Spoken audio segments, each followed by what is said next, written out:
Hello, folks. This is your host, Tammy Tuckey, and you are now listening to the Tiara Talk Show. We bring you rare interviews with the makers of Disney magic. Whether they be singers, actors, Imagineers, animators, they have all made their mark on the Disney name. Be sure to check out the show notes, other episodes, contests, our social media pages from Facebook to Twitter, and more on our official website at www.thetiaratalkshow.com. All guest opinions are theirs and theirs alone and do not represent the opinions of the Tiara Talk Show or the host. The Tiara Talk Show is not associated with the Disney Company. Thank you for tuning into this week's episode. And from all of us here at the Tiara Talk Show, have a hoop-de-doo day.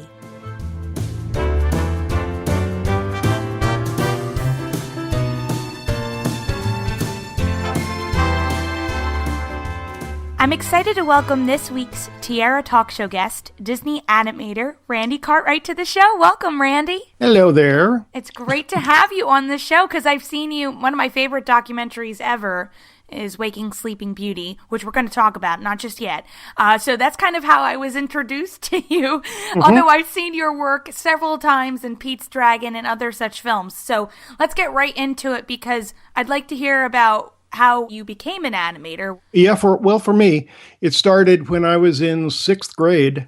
A friend of mine drew a little flip book on the corner of his notepad. And I thought, that's interesting. So I went out that night and bought some little pads of paper and filled them up with bombs exploding and little airplanes driving by and things. And by the time I was done, I decided that that's what I wanted to do for the rest of my life. I mean, I just fell in love with animation. Soon I learned that that's what cartoons were that I was watching on TV. And I don't know, I just decided I was going to be an animator at an early age and kept working towards it my whole life. And I'm still here. One of the first jobs you had for Disney was working as an in-betweener, along with a famous Disney 9 member. You know, what was one of the most important things you took from that experience with Ollie? Oh, yeah. Well, that was, fantastic. It was not when I first started. I first started in Disneyland. I was a costume character at Disneyland for 3 years, and then moved there directly into animation, the animation studio. And I was a trainee for a while, and then Don Bluth actually gave me my first opportunity to do some animation on The Rescuers. I did one little mouse walking towards the meeting at the beginning, then from there, I did some animation on Pete's Dragon, and then Fox and Hound was coming up. Glenn Keane had been working with Ollie to be kind of his assistant animator, but Glenn had just moved up to becoming a full animator. And so Ollie was going to be taking someone else on as kind of a trainee, and I kind of was next on the list. And amazingly, I got a chance to work with him. I first actually had started on Rescuers. I'd done some in-betweening for him. Most of my in-betweening was done for John Pomeroy, who was, Ollie was the main penny animator. John was the kind of the secondary penny animator, but did a lot of her animation. And I was John's assistant for a while, and then moved over to Ollie and started doing in-betweens for him with Penny. And then, like I said, then Pete's Dragon came on. I got some animation on that.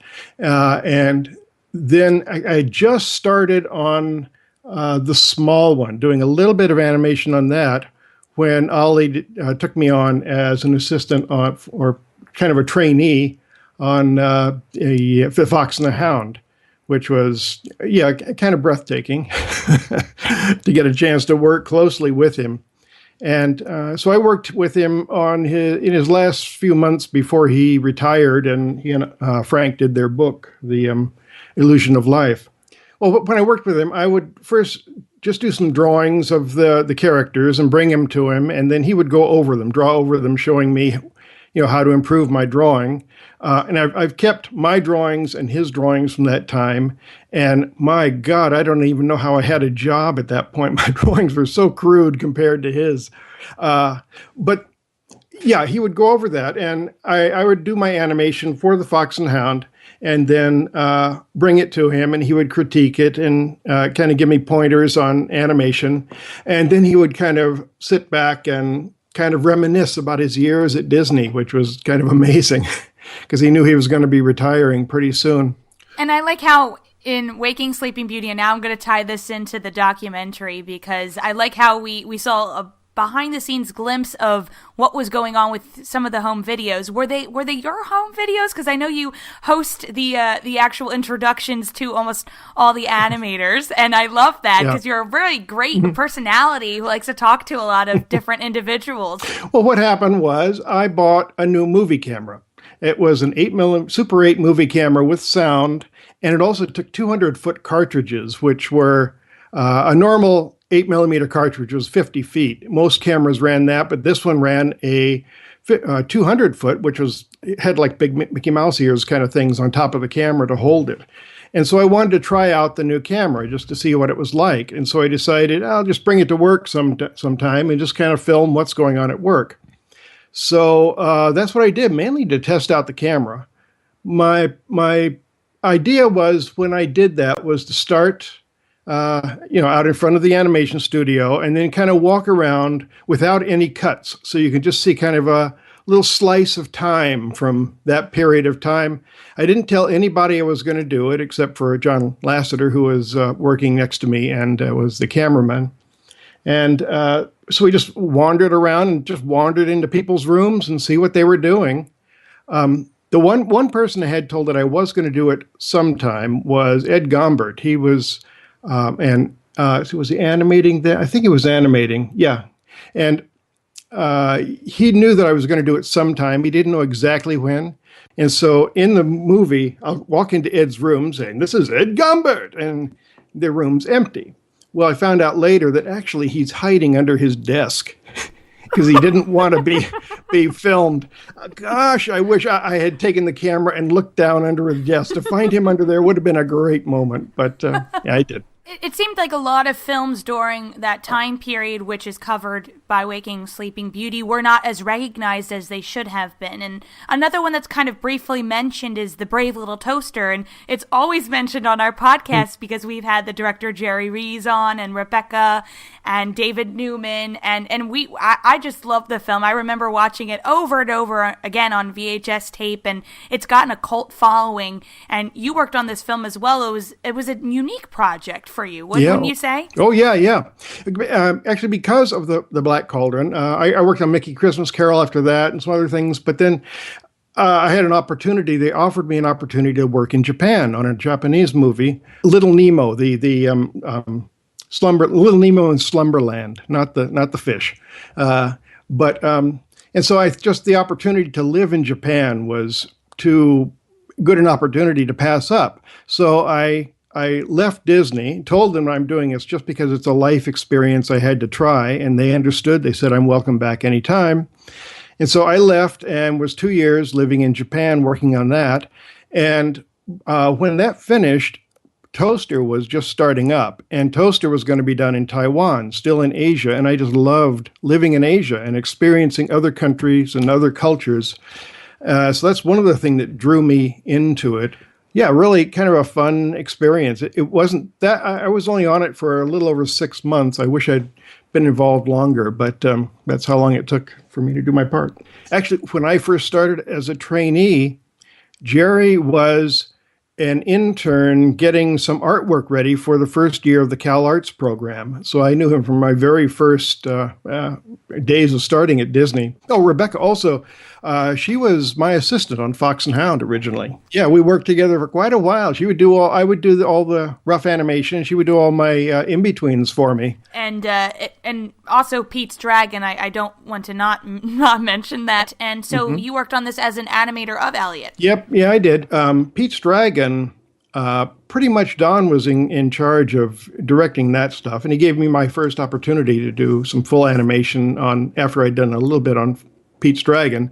On Rescuers. I did the animation on Pete's Dragon and I think you had to have 100 feet of animation to get a credit on the film, and I had like 102 feet, so I just barely made it. And one of the biggest hits of the summer, over 10, 15 years ago was Pirates of the Caribbean, Curse of the Black Pearl. Now, this was a credit I did not know you had. You were an animator on this project, so I'm going to assume it was around the point of the zombie pirates that it was animation on, or? Yes. Actually, I did some shots of the pirates but the main shot I did, there's a shot of Johnny Depp and the bad guy. They're dueling and they're going up a hill, kind of going in and out of shadow and light, and they're becoming skeletons and then normal and skeletons. Well, I animated all the skeletons in that shot. Had to match their performance exactly. I had the live action there and had to like place the skeleton over each one of them and kind of place it to match so that they could, blend the skeletons in and out for effects. It's just fantastic in my eyes. So I just adore it. Well, thanks. Yeah, and of course Ted and Terry wrote it. They were the writers on Aladdin. They wrote all the pirate movies, and they've done an amazing resume of movies they worked. They also did Shrek, which I worked on. And you came back to Disney working on Prince Naveen and The Princess and the Frog. And I could tell you, I was so excited to see this film. I remember I went with a bunch of friends and family, and coming back to your roots and working with, John and Ron. What was that like for you guys? Oh, that was great. I've known them for years too, and they've been, good friends. Actually, Ron, Ed Gombert, and I, and Tad Stones, who's another animation, he's a producer, I think. We were really best friends for quite a while when I first started at Disney. Ron and I hung around quite a bit. It was great going back into 2D animation because I really missed it. Like I say, I'd done the CG animation is interesting, but it doesn't give me the same satisfaction that sitting down and struggling with drawings does. Drawing is hard, but when you actually succeed, it's very satisfying. With CG, if you really succeed, the computer's done half of it, and it doesn't have the same kind of satisfaction for me as traditional animation. Yeah, it was great. I did a story for quite a while on that movie first, and then moved over to animation, animated on Naveen and Tiana as frogs. So, but it was great working with Ron and John again. They've worked with them on Aladdin, and like I say, I've known them forever. And the talk of the town right now is Zootopia, and you worked on additional visual development with this film. That so far it mystifies me. I didn't really work on the movie at all. I've got to find out. I want to watch it and see if there are any ideas. 'Cause I did a lot of visual development for Princess and Frog and Hercules and some other productions. So my guess is that they pulled out some of my work, visual ideas and gags from the other movies, things that weren't used in those movies, and perhaps they used some of my ideas and work in Zootopia. So I'll have to watch it and find out.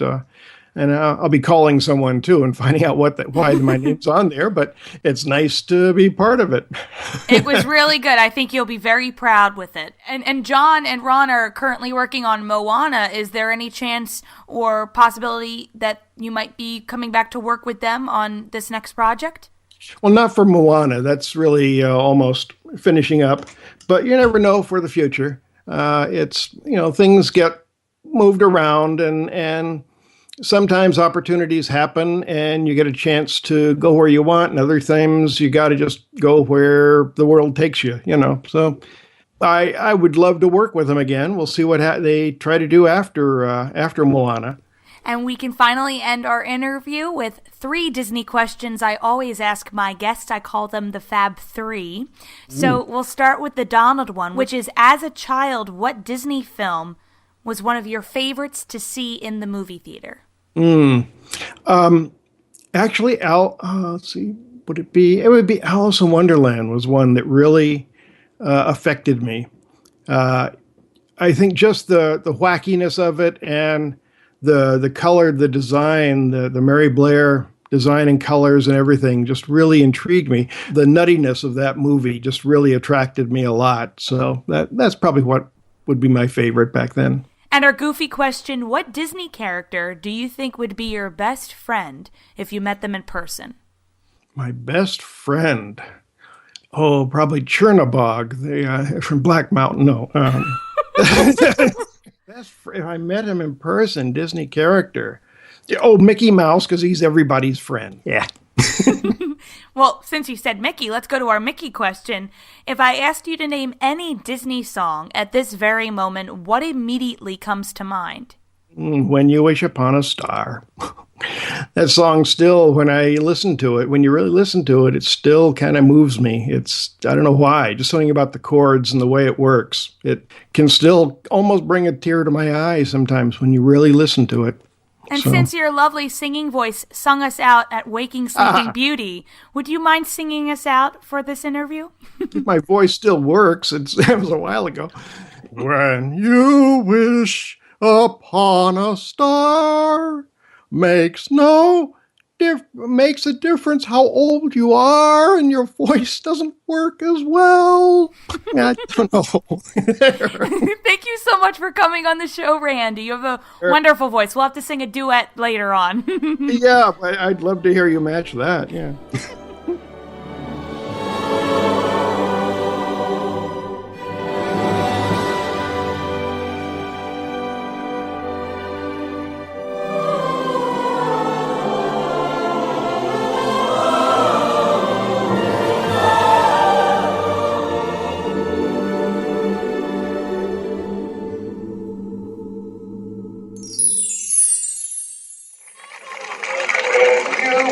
Upon a star, makes no difference where you are.